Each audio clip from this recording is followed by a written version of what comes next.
नमस्कार विकास सर, बहुत-बहुत स्वागत है आपका मेरे चैनल पर। आपको और आपके दर्शकों को नमस्कार मेरा। सर, यूएस एड को लेकर आजकल बड़ी चर्चा हो रही है। जब से डोनाल्ड ट्रंप आए हैं, उन्होंने ब्रेक लगा दिया कि अब कोई पैसा अमेरिका का बाहर नहीं जाएगा। तो जो इस पैसे पर पल रहे थे, उसकी एक बड़ी जमात तो भारत में भी है। जी, तो जी, सवाल ये बिल्कुल। उठता है कि क्या ये खेल बहुत पहले से चला आ रहा था, जिसका खुलासा अब धीरे-धीरे हो रहा है और संसद में भी सवाल उठाए जा रहे हैं?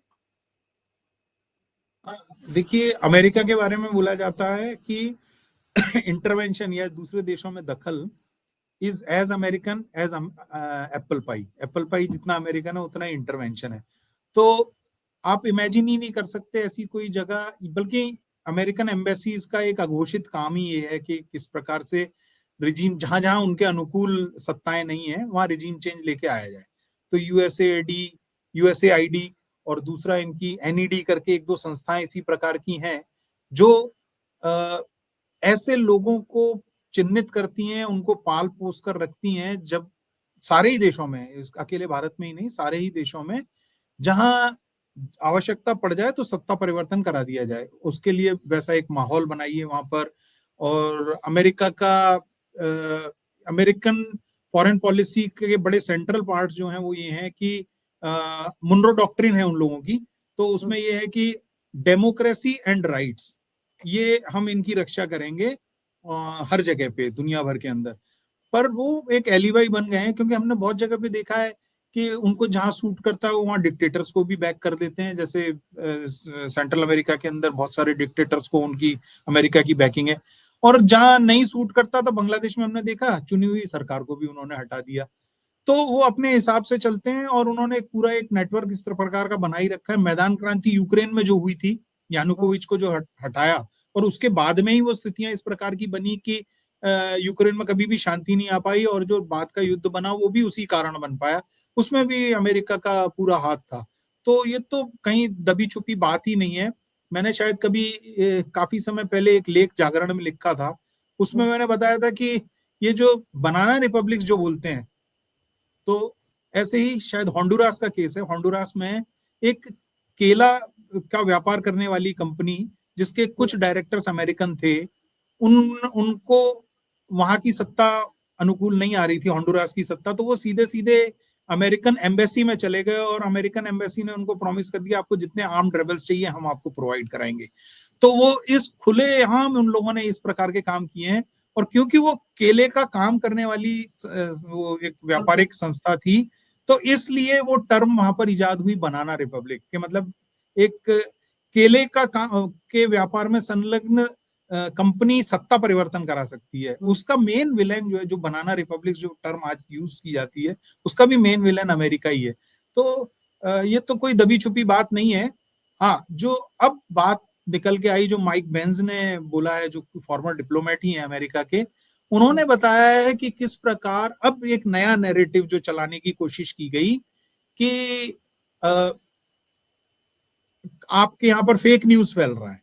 इस बहाने से आपके ही यहाँ पर, आपके ही देश के अंदर कई सारे एक्टिविस्ट खड़े करे जाएंगे, और फिर जो बड़े मीडिया प्लेटफॉर्म्स हैं, जैसे यूट्यूब हो गया या एक्स हो गया, जो पहले ट्विटर हुआ करता था, इंस्टाग्राम हो गया, फेसबुक हुआ, इनके ऊपर फेक न्यूज के ऊपर कार्रवाई के नाम पर जो नैरेटिव आपको पसंद नहीं है उस पर लगाम लगाने की कोशिश की जाएगी।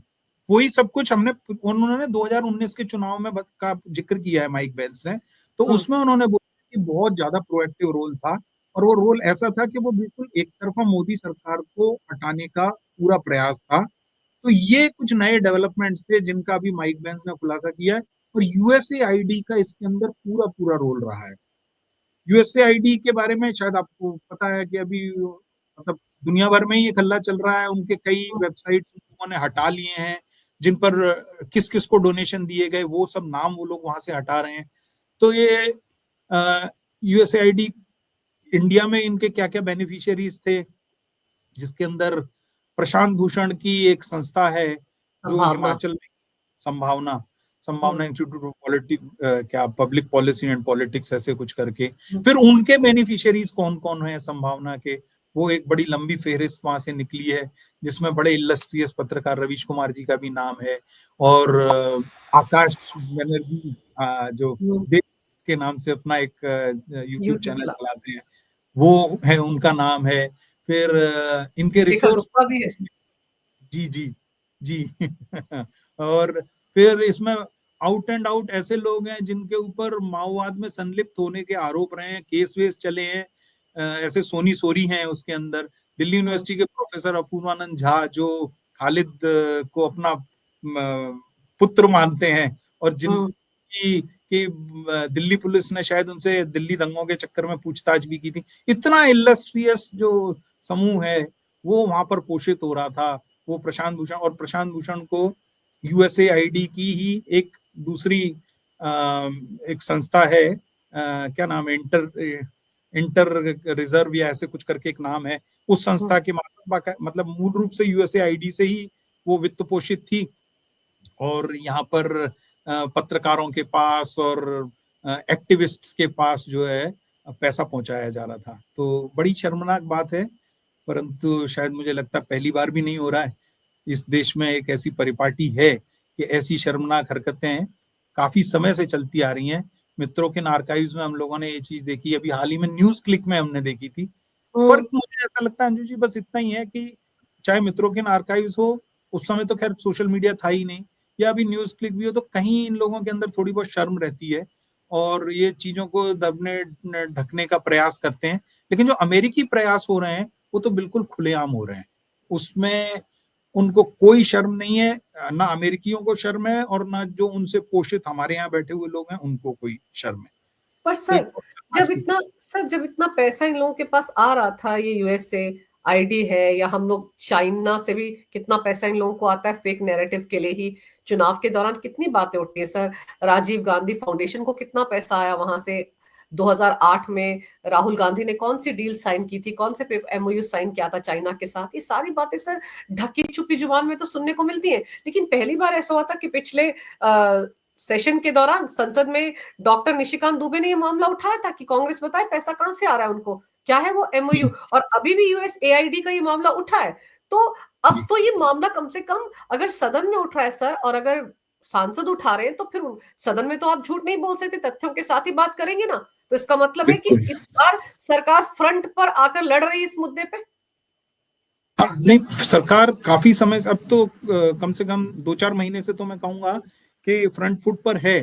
मोदी जी ने स्वयं एक बयान दिया कि विदेशों से जो फंडिंग बंद हुई तो यहाँ पर जो है सुर बदल गए और आंदोलन बदल गए, और पहली बार पार्लियामेंट को डिसरप्ट करने, जब पहले दिन जो पार्लियामेंट डिसरप्ट करने की एक परिपाटी बन गई थी लगभग लगभग, वो खत्म हुई। नहीं तो आप इससे पहले देखिए, हर बार ही जब भी पार्लियामेंट्री सेशन शुरू होता था तो सर्विस वहां से होती थी, वो टेनिस में बोलते हैं ना, सर्व एंड वॉली, फिर यहाँ से वॉली शुरू हो जाती थी। तो वो बिल्कुल मतलब एक परिपाटी जैसी बन गई थी। वो हर हर असेंबली सेशन के पहले पहले कभी तो हिंडनबर्ग आ जाता था, कभी इंडिया के ऊपर कोई किसी फ्रीडम इंडेक्स या किसी इस प्रकार की एजेंसी की पेगासस आ जाता था सर, पेगासस हाँ, भी आता पिगेसस आ था। जाता था कभी कभी जो है। हाँ। अब आप हिंडनबर्ग ड्राई आउट हो चुका है और बाकी की भी सारी चीजें खत्म हो चुकी हैं। अब शायद मेरे को लगता है कि चीन की तरफ नजर है, क्योंकि चीन की बड़ी तारीफ हुई है पार्लियामेंट में विपक्ष की तरफ से। नेता प्रतिपक्ष तो सर चीन से कुछ ज्यादा ही मुतासिर रहते हैं। आप सोचिए ना कि वो तो कितने हजारों किलोमीटर जमीन हर दूसरे दिन तोहफे में दे देते हैं कि देखिए उन्होंने हाँ, कब्जा किया। भूल जाते हैं कि 2014 से पहले ये सब कुछ हुआ है। तब मोदी सरकार कुछ नहीं हुआ है। थी, उनकी सरकारें थी जी जिनके वक्त में ये हुआ। लेकिन जी जी आरोप लगाने तो लगाते हैं, पर सर ये जो पैसा इन तक आता रहा है, इतनी सारी एनजीओ पर मोदी सरकार ने रोक लगाई थी। आपको याद होगा कितनी हजारों एनजीओ थी जिनके फेरा के तहत जो पैसा आता है वो सर लाइसेंस रद्द किए गए थे। उसके बावजूद पैसा कैसे पहुंच जाता है सर? जब फॉरेन रेमिटेंस आता है तो वो तो सरकार को पता रहता है या नहीं?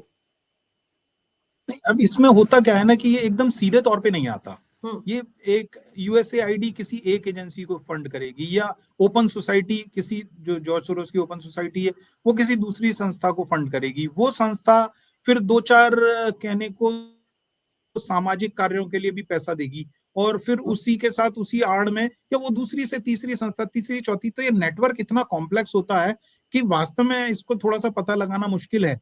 अब जैसे कई सारे खुलासे कुछ छोटे छोटे मीडिया चैनल्स, छोटे बल्कि बड़े बड़े इफेक्टिव मीडिया चैनल्स ने किए हैं। जैसे हम्म, एक्स पर ही एक स्टोरी टेलर करके कोई एक्स अकाउंट है, उन्होंने बताया है कि भाई ये पैसा जो है एक्चुअली मैंने यूएसए आईडी से और ये बाकी के जो हमारे इंडिया के जो जर्नलिस्ट हैं उस तक पहुंचता किस प्रकार से है, इसकी लेयर्स कैसे होती हैं। अब रवीश कुमार जी की पूरी इमेज बिल्डिंग हो रही है वेस्ट के अंदर, उनको उनके ऊपर एक फिल्म बनाई जाती है, डॉक्यूमेंट्री फिल्म बनाई जाती है। तो वो ऑफ इंडिया में नुपुर शर्मा ने बड़ी अच्छी रिपोर्ट देखी है और लिखी है, और उसमें फिर है कि एक डॉग सोसाइटी करके हम्म, पहले उस पर का भी सोसाइटी का भी कुछ दूसरा नाम था, तो उसने उसको फंड किया, वो एक छोटा सा नाम आता। अब अमूमन क्या है कि इतना सारा कुछ हो रहा है, हम फाइन प्रिंट को देखते नहीं है, और कोई मूवी भी बनी तो उसके क्रेडिट्स वगैरह कोई आदमी पढ़ता पढ़ाता नहीं है। परंतु ऑब्लिगेटरी या मैंडेटरी है तो चीजें तो सारी होती हैं, पता चलती हैं, लेकिन इतने सारी लेयर्स हैं इसके ऊपर, तो बड़ा मुश्किल हो जाता है थोड़ा डेडिकेटेडली लोगों को लगकर।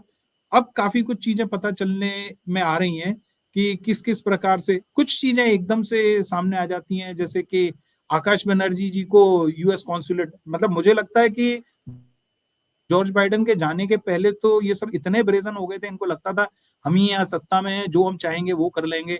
तो आपको शायद ध्यान होगा कि वो सोशल मीडिया के लिए कुछ 160 करोड़ का बजट अमेरिकन एम्बेसी ने एलोकेट किया था कि हम ऐसे सोशल मीडिया वॉरियर्स को रिक्रूट करेंगे जो फेक न्यूज के खिलाफ लड़ाई लड़ेंगे, और उनको अच्छा। प्रेरणा देने के लिए पहला कार्यक्रम जो है वो आकाश बनर्जी से वहां पर कराया गया था। तो इतना ब्रेजनली ये सब कुछ हो रहा था, और शर्मनाक है। मतलब देखिए, अमेरिका अपना इंटरेस्ट देखेगा उसके लिए तो जो है वो है ही है, लेकिन हमारे देश के अंदर ऐसे लोग मौजूद हैं जो किसी की भी चिलम भरने को तैयार हैं, बस अपने को अपना हुक्का पान होता रहे उसके लिए, तो बड़ी शर्म की बात है।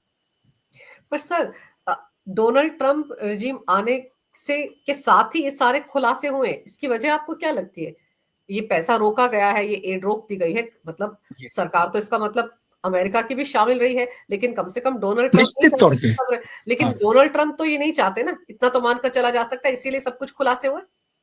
जी, डोनाल्ड ट्रंप का विरोध अमेरिका के अंदर भी इसीलिए रहा, खुद रिपब्लिकन पार्टी के, क्योंकि वो एक बेसिकली आउटलायर हैं, वो राजनीति के आउटलायर हैं।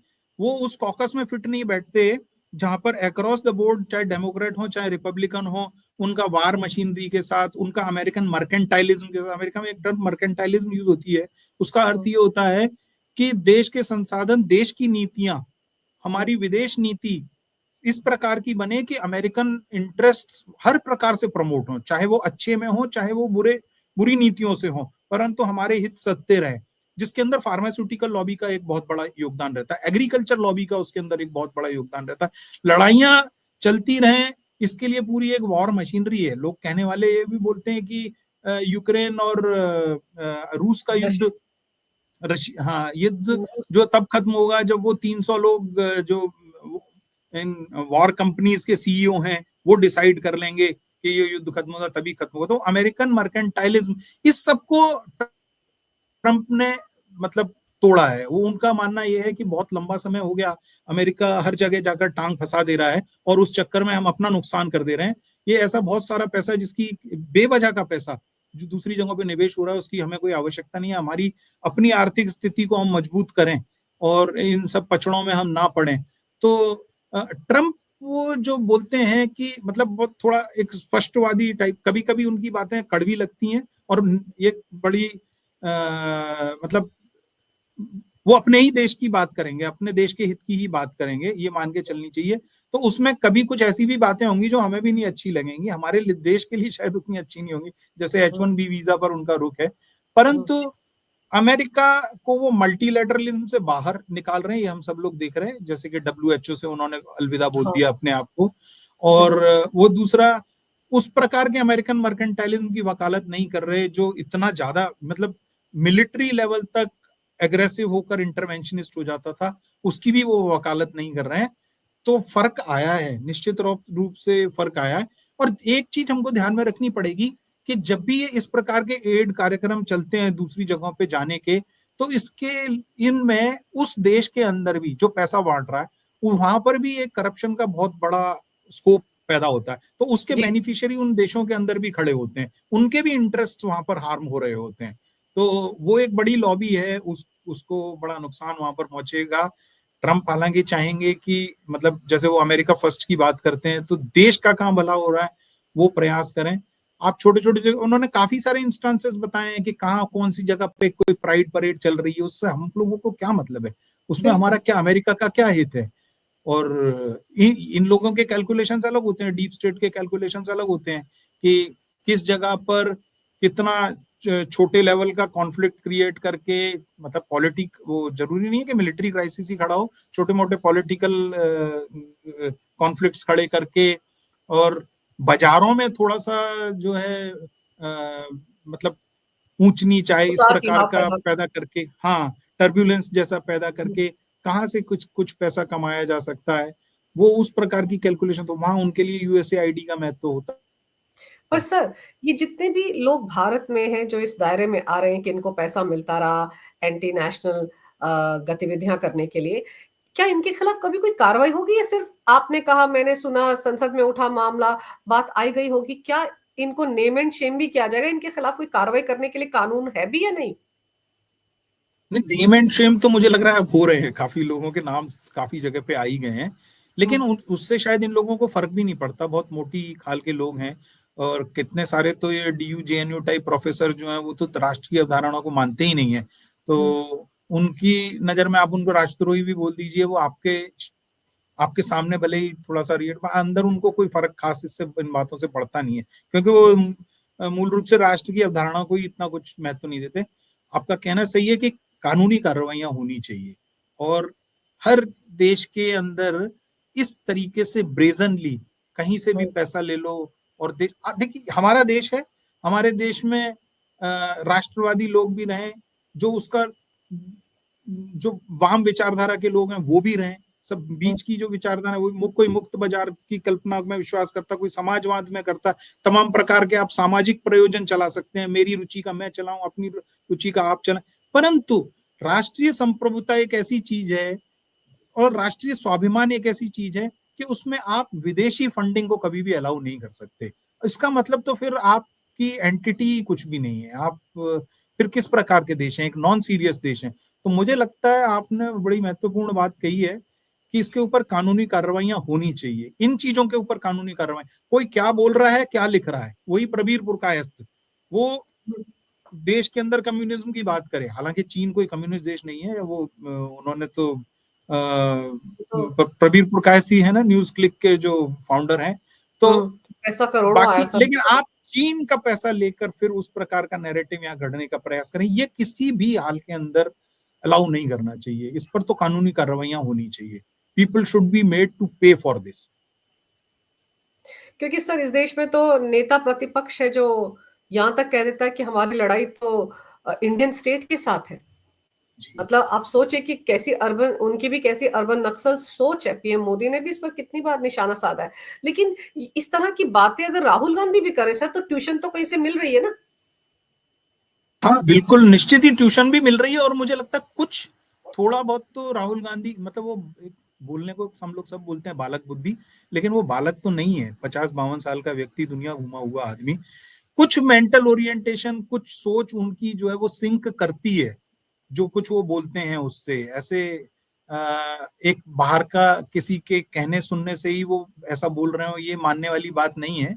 कहीं ना कहीं उनके मन के अंदर भी ये धारणाएं हैं, जो भारत के अंदर अल्ट्रा लेफ्ट बोलता है, जो हम्म। मिलिटेंट लेफ्ट बोलता है, वो ऐसी कुछ अवधारणाएं उनके, एक बार का उनका बयान नहीं है, उनके आप बयान देखें तो लगातार आए हैं, और शायद मुझे लगता है कि हम लोग कभी उस प्रकार से उस बात को तवज्जो नहीं देते, लेकिन राहुल गांधी को मेन स्ट्रीम पब्लिक ने जो कम से कम मेन स्ट्रीम से नकारा है, वो तभी नकारा है जब वो कन्हैया कुमार के पक्ष में, और वो जो टुकड़े टुकड़े के नारे खड़े होने के बाद अब खड़े तो हुए उनकी थे। पार्टी में कन्हैया कुमार सर आज की अब तारीख। उनकी पार्टी के अंदर है, वो उनकी पार्टी में उन्होंने ले लिया, अब इसको क्या कहेंगे आप, जो है ये ऐसे कन्हैया कुमार को आपने वहां पार्टी के अंदर ले लिया है।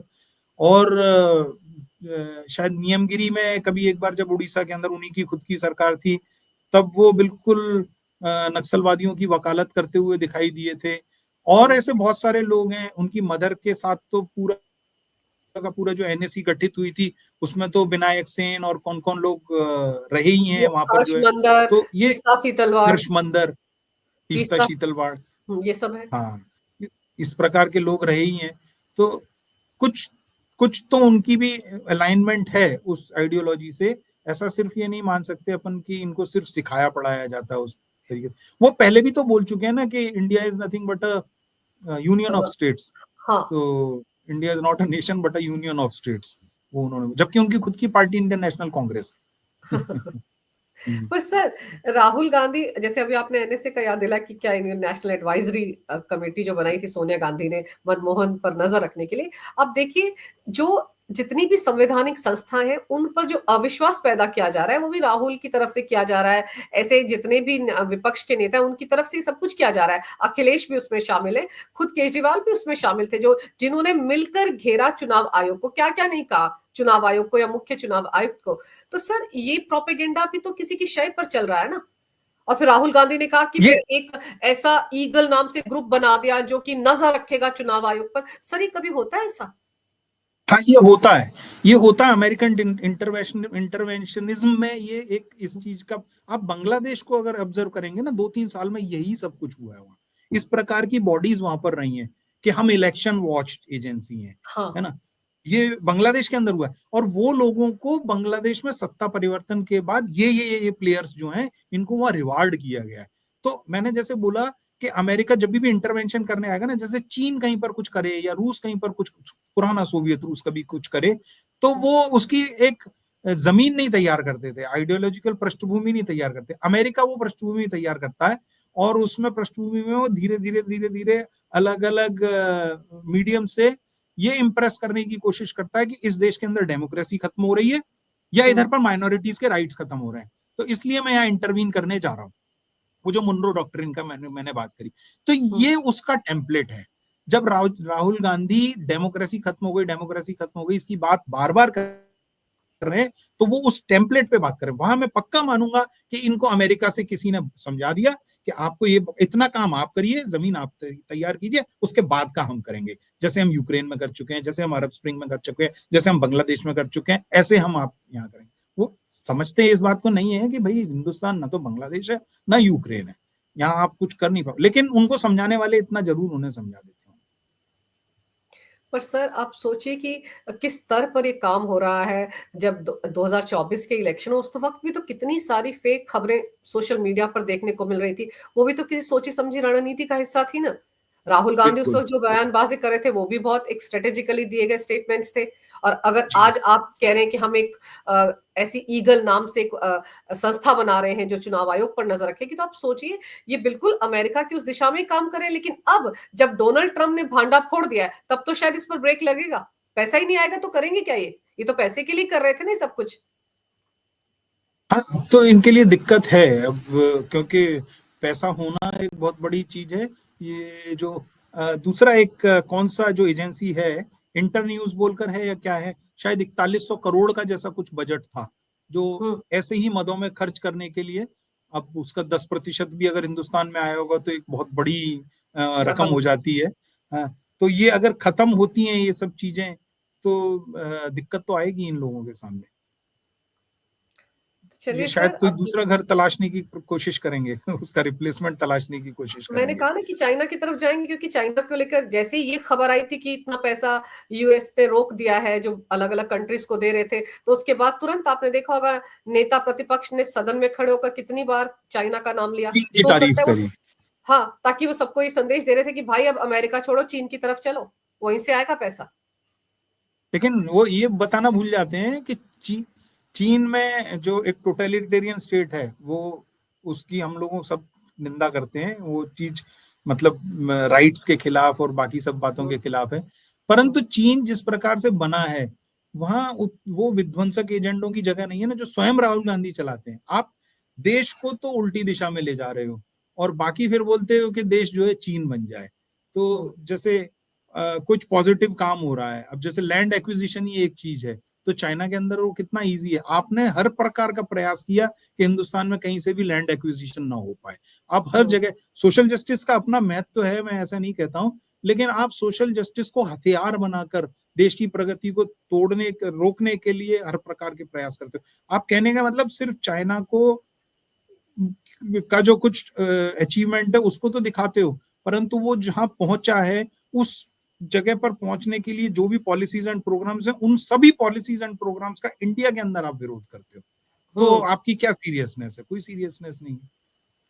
सर सीरियसनेस तो कुछ नहीं है, लेकिन इनको ये लगता है कि अगर ये मोदी सरकार को, पीएम मोदी को टारगेट करेंगे, इंटरनेशनल कम्युनिटी में भारत की छवि को खराब करेंगे, तो इनको पैसा मिलेगा और चाइना को शायद वहां पर एज मिल जाए। बहुत सारी कंपनियां आज की तारीख में भारत आना चाहती हैं सर, लेकिन अगर इस तरह की इमेज भारत की राहुल गांधी बनाएंगे तो बाहर तो मैसेज जाएगा कि देखिए एलओपी है, वहां के कितनी बड़ी पार्टी के नेता हैं, सदन में उन्होंने ऐसा बोला, बिल्कुल। तो एक इमेज चली हाँ। जाती है ना सर, उससे फिर नुकसान होता है भारत को। इसीलिए आज की तारीख अब में इनके हर अटैक को काउंटर करना बहुत ज्यादा जरूरी है। और अगर ये जी, मामला जी। सदन में उठ रहा है, संसद में इस पर डिबेट हो रहा है, तो ये एक्सपोज हो रहे हैं, देर से इसलिए, लेकिन एक्सपोज हो रहे हैं। और अगर एक्सपोज होंगे सर, तो कितने दिन तक अमेरिका इनको एड देगा, कितने दिन तक चाइना देगा, ये सही भी तो बात है, देखने वाली सही बात बात। है। लेकिन चलिए, अब उम्मीद करते हैं सर कि एक्सपोज हुए तो इनके खिलाफ कार्रवाई भी होनी चाहिए, जितने भी पत्रकार कार्रवाई हैं होनी यूट्यूब चाहिए। पर जो भारत के जी, जी। इमेज को खराब करने का काम करते हैं, इंडिया प्रोपेगेंडा चलाते हैं, इन सब के खिलाफ सर किसी ना किसी तरह से कानूनी कार्रवाई तो होनी चाहिए। सर जी, आपने जी। समय निकाला, बहुत ही महत्वपूर्ण विषय पर बहुत ही महत्वपूर्ण जानकारी मेरे दर्शकों को दी। आपका बहुत बहुत धन्यवाद। नमस्कार। भारत माता की जय हो। वंदे मातरम और जय श्री राम। वंदे मातरम, जय श्री राम, वंदे भारत। वंदे भारत।